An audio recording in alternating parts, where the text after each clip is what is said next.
আমরা এখানে অবস্থান বিক্ষোভ করছি এসটিও অফিসের সামনে। আমাদের এই অবস্থান বিক্ষোভে আপনারা জানেন যে খড়গপুর 1 ব্লকের বিরাডি গ্রাম, ওই গ্রামে যে মিউনিসিপ্যালিটির যে ডাম্পিং গ্রাউন্ড আছে সেটা ওনাদেরকে কোর্ট বলে দিয়েছে যে ওনাদের ওখানে ডাম্পিং করা চলবে না।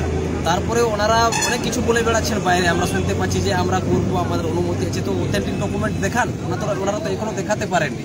বারবার বলা হচ্ছে ওখান থেকে যে গার্বেজগুলো আপনারা গিয়ে ডাম্পিং করছেন একটা আদিবাসী এলাকার মধ্যে, ওখানে বায়ু দূষণ হচ্ছে স্বাভাবিকভাবে, ওখানে দুর্গন্ধ বেরোচ্ছে এবং ওখানে ওই স্তূপের উপরে আবর্জনা স্তূপের উপরে আগুন ধরিয়ে দেওয়া হচ্ছে। ওখানে মানে সাধারণ মানুষ ওখানে একদম সাধারণ মানুষের ওখানে টেকা দুর্দায় হয়ে গেছে এই জায়গাটা। এবং আমাদের কাছে খবর আছে যে করোনার সময়ে, মহামারীর সময়ে 2-1টা ডেড বডিও ওখানে ফেলা হয়েছে।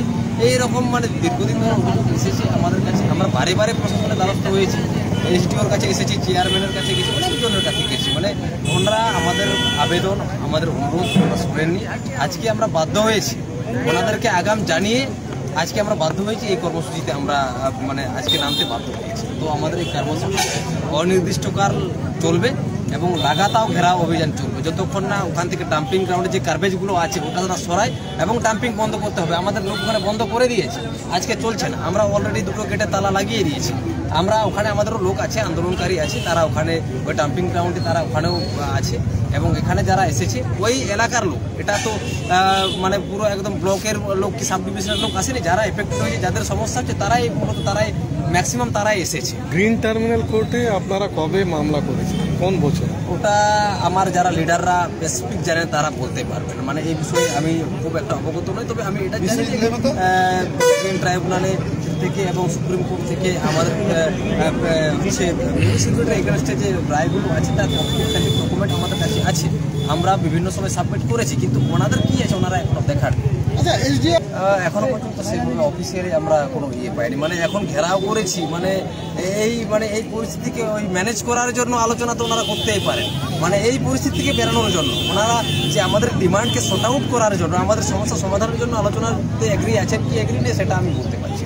তবে ওনারা এই যাতাকলে পড়ে গেছে, 2টো গেট মানুষ বসে আছে, সাধারণ মানুষ এই রোদে তো আমাদেরও ভালো লাগছে না এখানে এসে বসে থাকতে। তো ওনারা ভাবছেন যে এটা কোনোভাবে ম্যানেজ করে দেবো। ম্যানেজ করার জন্য মানুষরা আসে। আমরা দীর্ঘদিন ধরে আমাদের সমস্যা ভুগে আমরা এসেছি, আজকে আমরা এসেছি এর শেষ দেখে ডাম্পিং গ্রাউন্ড বন্ধ হবে। তবে হ্যাঁ, ডাম্পিং গ্রাউন্ডে আমার লোক আছে, ওখানে ঢুকতে দিচ্ছে না। এখানে এসডিও এবং মিউনিসিপ্যালিটি অথরিটি বাই রিটিন দিক আমাদেরকে যে আমরা ডাম্পিং করবো না, যেটা ডাম্পিং করেছি সেটা কাল থেকে সরাবো, বাই রিটিন দিক। এবং আমরা হচ্ছে পুলিশ পিকেট ওখানে থাকবে এবং যে মানুষগুলো ওখানে এতদিন ধরে দুর্ভোগ হয়ে আসছে তাদের হেলথ চেক আপের জন্য পার্মানেন্টলি ওখানে ক্যাম্পের ব্যবস্থা করুক, ওখানে ক্যাম্পের ব্যবস্থা করুক, তারপরে কথা হবে, তারপরে টেবিলে যাবো, তার আগে যাবো। আমার নাম মনোরঞ্জন।